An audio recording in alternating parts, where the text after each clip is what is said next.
Welcome, everyone, to the Meaningful Hearts podcast, where we discuss the everyday questions that make us or break us if we let them. With your hosts, Drew and Daniella. Take our hands and let's walk this journey together.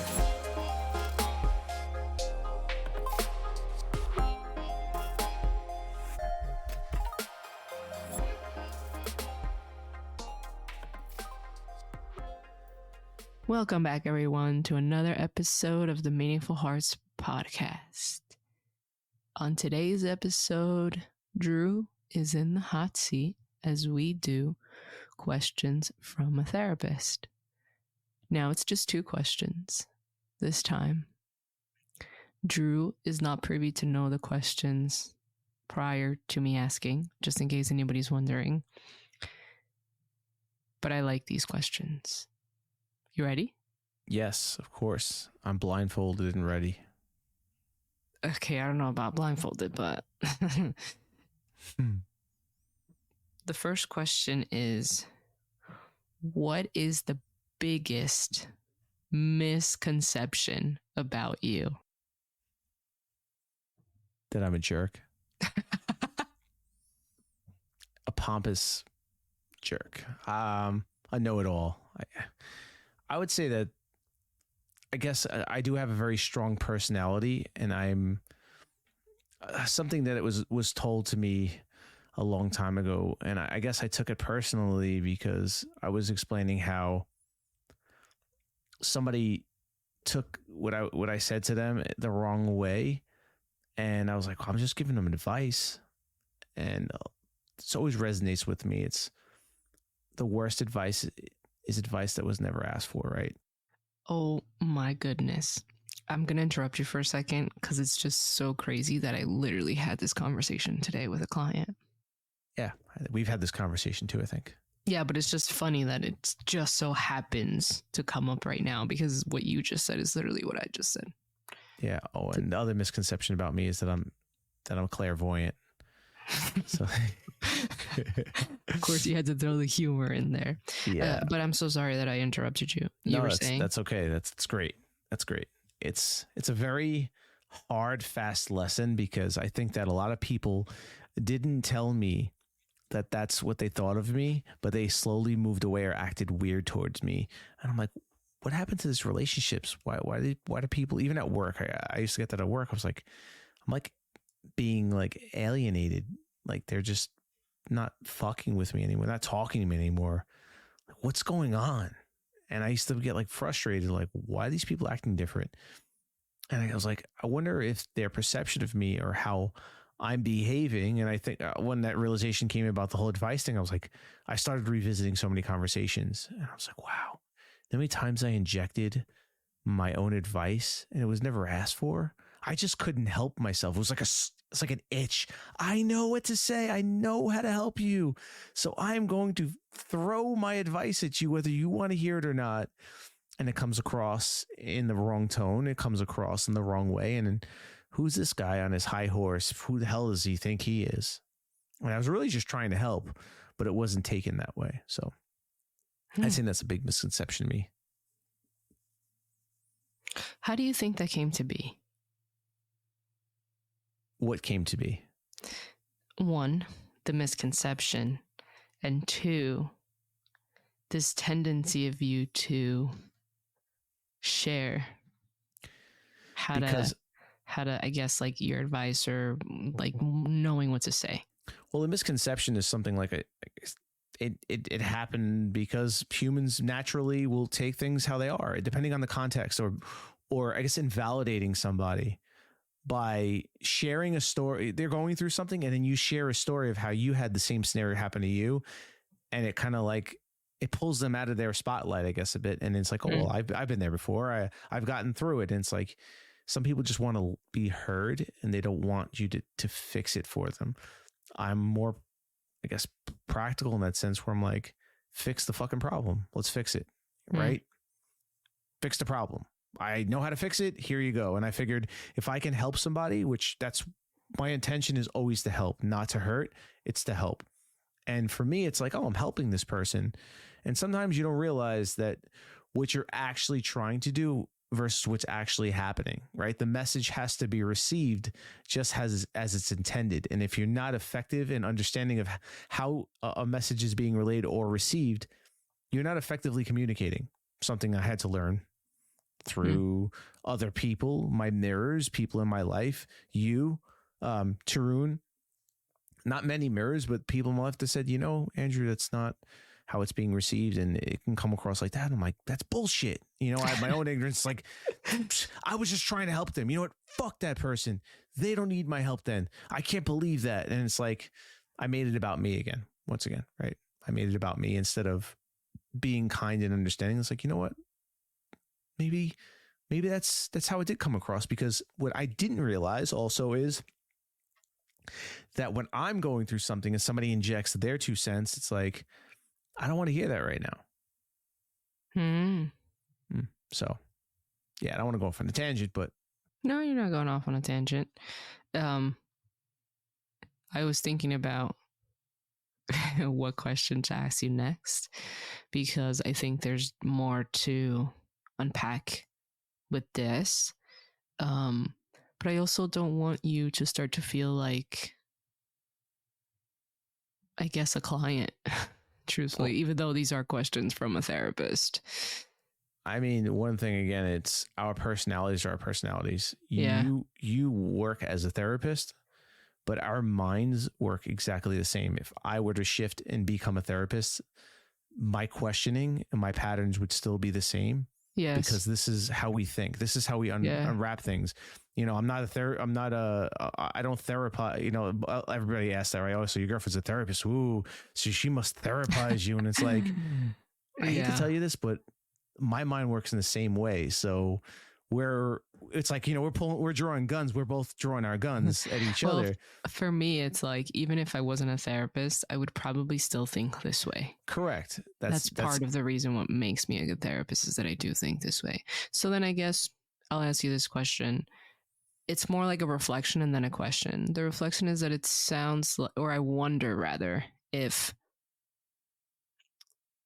I guess, like that tendency to give that advice and like solve the problem, I guess I wonder where that comes from you, and what unhealed wounds you may be carrying that, I guess, leads you to fill or have a desire to fill that, like, I want to help you and I want to help you my way. It's essentially like a child needing a certain amount of validation or attention. Not that you're a child, but there's an inner child in you that maybe didn't feel heard. I don't know. I don't know if this is making sense at this point, truthfully. I just think that for me, I like to take immediate action. And it comes from a place of, I guess, feeling powerful, right? If you're able to help somebody, if I was ever put in the position where I could help somebody, I would help them. And I guess coming from my zone of fire, especially when it's in my wheelhouse of knowledge, I can't help but share it. I mean, I didn't learn things in my life to hold on to them. I learned them so I can give them. Right. That's the worst thing in life, is things that your talents that you don't share with the world. That's selfish. If you're a musician and you're great at it, you should play so others can hear it. So I just happen to have some knowledge that might help somebody someday. So I go and help them. And I think I'm helping them in the way they want to be helped, or in the most practical way that it would just make sense. This is the thing you need. Here it is. And that's it. Just like somebody who's broke, maybe you giving them money is like, oh, I'm going to solve their problem for them. And they're like, get away from me. How dare you disrespect me with your money? I don't need your money. It's like, wait a minute, I'm giving you money. How dare you? It's like, they didn't ask to be helped, or they didn't be asked to be helped in that way. See, to me, it was more like an A and B. That just makes sense. Like, why wouldn't that work? And I guess that's how my mind works. Well, I guess my younger mind thought so the contrast was, you know, this is black, this is white kind of thing. There was no gray area. It was just, this should solve the problem. Put a Band-Aid on the wound and move forward. I couldn't think of any other way that somebody would receive it, because I only saw it from my perception, from my view, right? Yeah. I also think that there's a component of you having faced problems in your upbringing that you couldn't fix, and so or that you didn't feel heard, and so that is the way that you feel heard, is by commanding that you're listened to because you make sense, especially when you're right. So thanks for sharing that. I think I can certainly think of people who can relate to this idea, because there are people who are very knowledgeable and they have good intentions and they want to help. But then when things aren't received well, they're like, oh, like, what's wrong? And then they end up beating themselves up. My second question is, what is the most accurate conception about you? Conception or perception? Is conception not a word by itself? I don't know. Is conception? It's in concept. Is that within miss? I have to like Google that. Truthfully. Like conception. I know perception. Let me see. Taking a moment. Well, I will answer the question based on how conception is a word, but it's about conceiving a child. Contraception. And it's also no. That's preventing. I know. Maybe it's a variance of the word. Conception is the action of conceiving a child of a child being conceived, or it's also the forming or devising of a plan or of an idea. So I guess my question is valid. I guess what is an accurate conception that people have about you? Like, I know an accurate conception that people have about me is that I am kind. But that depends on who you ask. You know, interesting enough, I've only, I guess, gotten feedback from people close to me. I think that was told that I guess I do have a big heart, or I do want to help people. I'm not really, but from the outside, I mean, it'd be nice to hear it from people that don't know, I guess, that aren't that intimate with me. Sure. I don't know, because I think a lot of the times people do have the wrong impression of me, and I don't know how to change that. I've in recent years, I have tried more of just listening and not talking and not injecting my 2 cents, which I'm a lot better at, because I was out of control. So I guess with time, you know what? I had a conversation about this the other day, and one of my close friends, I was like, how do you get into some of these networking circles? Or how do you network with some of these big people that you never met before? And the next thing you know, now you're sitting at their house and you're shaking hands with big people. Like, what do you do? Like, he's like, well, what do you think is better? Being interested or being interesting? And I'm like, he's like, what's the difference? And I'm like, I know, I guess interesting is having something to talk about and being a focal point. And he's like, yeah, but he's like, well, if you're interesting, you're interesting for the moment. You have this one thing and then you're quiet and there's nothing you could add. But when you're interested, you can appeal to everybody and you could just listen. And it's better to be interested than interesting. You hear people out, you listen to them. You don't have to add anything to the conversation besides listening and effectively listening to them. And he told me that I'm good at that, even though I'm like, but this is the problem I face because I like to talk, right? Not because I want to contribute to the conversation, especially for talking about things that I know about. I do know a lot about a fair share of topics, so I can add in value, but I think it's more or less, don't say shit. Don't give advice, just listen. And that's the part that I have to work on. So, but genuinely being interested, not faking it. I can't fake being interested if I'm not interested. That's some people can do that. that's their game. I don't have that. That's not in me. But it was an interesting conversation nonetheless, and it's something that I'm trying to focus on. Being more interested versus being interesting. Just listening like I do, because I am interested, but not following up with follow up with questions, but don't follow up with injecting your own experiences and advice every time, unless it's asked of you. Yeah. I find it very interesting that you don't know what an accurate perception of you is. I would say that an accurate perception of you is that you're straightforward. That's a quality that you have that is accurate, at least from what I know and observe, and how other people perceive you. They know that there's no guessing, even if it is unsolicited or unwarranted advice. Unsolicited advice, unwarranted advice, even if it's not what people are looking for, they'll never have to guess your intentions because it comes from a good place, even if the delivery isn't always gentle.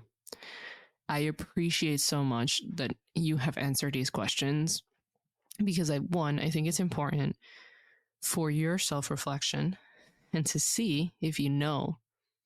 But 2, because this is a questions from a therapist episode, and the reason why I ask these questions is to see how aware are people of how people perceive them. Because so many of us, truthfully, fall into this trap of thinking that we're a certain way and not understanding when others don't see what we see. And that is very ego-driven. And so by asking these questions, it helps provide some insight into how aware you are and ultimately what that might mean. And then you also threw in that extra component, which I absolutely love. I'm going to use that from now on. The difference between being interesting versus being interested. And I think for somebody who is struggling with what you're struggling of trying to not give unsolicited advice, listening and being interested, I think is a great way to start. So I thank you for that. That was actually quite beautiful, the way that it flowed. And I hope that you listening can take something away, even if it's just, what question can I ask myself? If that made sense. And I think it did. Very much so. Thank you so much for being willing to be in the hot seat. And thank you for asking such great questions. It definitely helps me look into my own mind and explore that a little more. I thoroughly enjoy questions from a therapist and questions to a therapist. I enjoy those too. Coming soon to a future episode. I thought you were going to say coming soon to a theater near you. Well, not yet, but we don't have the budget yet for that, but maybe. That's correct. Anyway, before we go off on a tangent, thank you all for listening. Hope this has added some type of value, and we will catch you on the next one.